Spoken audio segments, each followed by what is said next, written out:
मैं मोहित जी से बहुत ज़्यादा खुश हूँ कि आप मतलब अपनी आवाज़ पूरा मतलब जो भी कहीं घटना होती है अपनी आवाज़ उठाते हैं। मैं पूछना चाहता हूँ जो मोहित जी, जो 3 कृषि बिल आपस हुआ है, एक मतलब 12 महीने के बाद वापस किया गया, बहुत दिनों के बाद, मतलब बहुत सारा जनता का नुकसान हुआ, किसानों को सुना हुआ, किसानों को मारे हुए, तो प्रधानमंत्री माफ़ी मांगते हैं। देखिए, देश की सरकार की एक पुरानी आदत है और वो है थूक के चाटने की।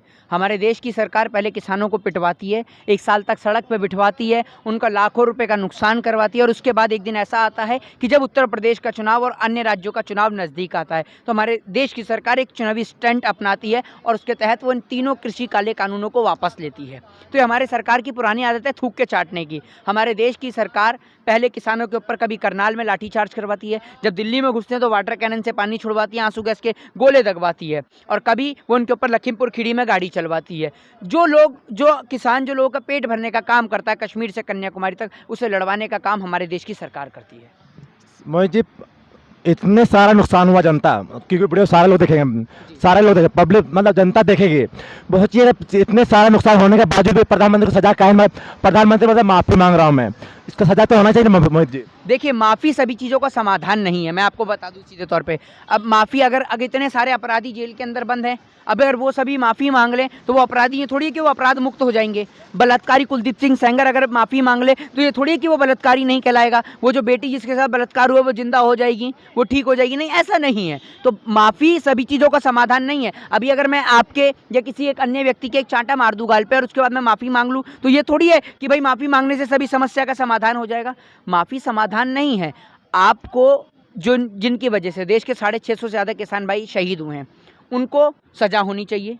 दूसरी बात ये, किसानों को जो है वो शहीद का दर्जा मिलना चाहिए। तीसरी बात ये कि किसानों के ऊपर जो अवैध मुकदमे लगे हैं, वो सारे अवैध मुकदमे हटाए जाने चाहिए। फिर चौथा ये कि एमएसपी की जो मांग है उसको निर्धारित किया जाना चाहिए। फिर पाँचवा ये कि किसानों की जो संपत्ति को जब्त किया गया है, वो संपत्ति जो उनकी जब्त की गई है वो वापस की जानी चाहिए। फिर किसानों के जो ऊपर आपने देखा कि एक-एक व्यक्ति के ऊपर 20-20, 25-25, 30-30 मुकदमे दर्ज हैं, एक-एक व्यक्ति के ऊपर। तो वो लोग यहाँ से मुकदमे लेकर नहीं जाना चाहते। वो चाहते हैं कि अगर यहाँ से जाएँ तो खुशहाली के साथ जाएँ। लेकिन हालाँकि खुशी तो नहीं है, लेकिन मातम ज़्यादा है, क्योंकि अभी आपने देखा 650 से ज़्यादा किसान भाई शहीद हुए हैं। किसी ने अपने पिता को खोया है, किसी ने अपने बेटे को खोया है, किसी ने अपने भाई को खोया है। तो इस आंदोलन के चलते बहुत सारे परिजन ने अपने परिवार के सदस्यों को खो दिया है।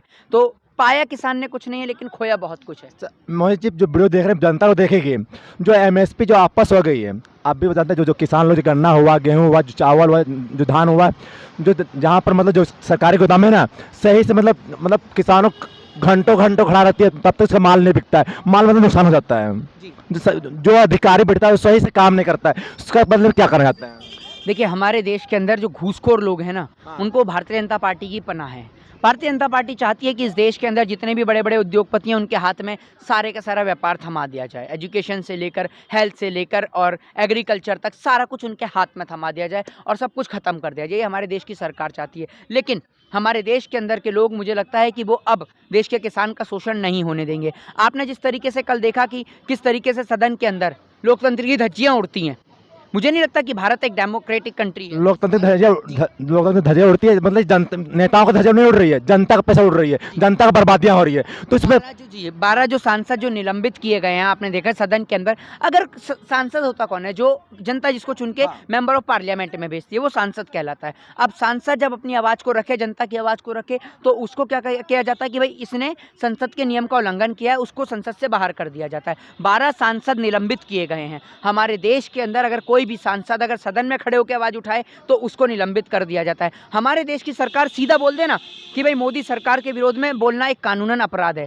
मोदी जी के अगेंस्ट कोई नहीं बोल सकता। हमारे देश में लोकशाही चलती है, हमारे यहाँ हिटलरशाही चलती है, हमारे यहाँ डिक्टेटरशिप चलती है, हमारे देश में लोकतंत्र नहीं बचा। हमारे देश की सरकार क्लियर बोल दे, क्यों नहीं बोलती? हमारे देश की सरकार क्या चाहती है? हमारे देश की सरकार, हमारे देश की सरकार अगर किसान बोले तो उसके ऊपर मुकदमे दर्ज कर दे, सदन में सांसद बोले तो उनको बाहर कर दे, कोई नेता बोले तो उसके ऊपर सीबीआई, ईडी, रॉ, उसके जरिए उसको अरेस्ट कर ले।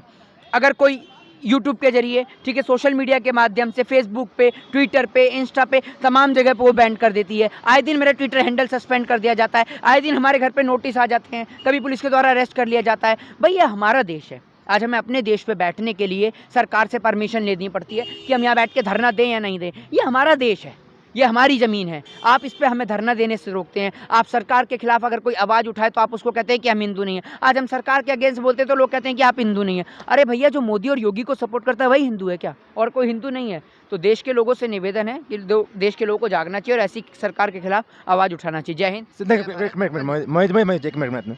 अब जय हिंद, मतलब एक मिनट समय बता रहा हूँ मैं। सारे लोग बोलते हैं अपना काम बनता, भाड़ में जा जनता।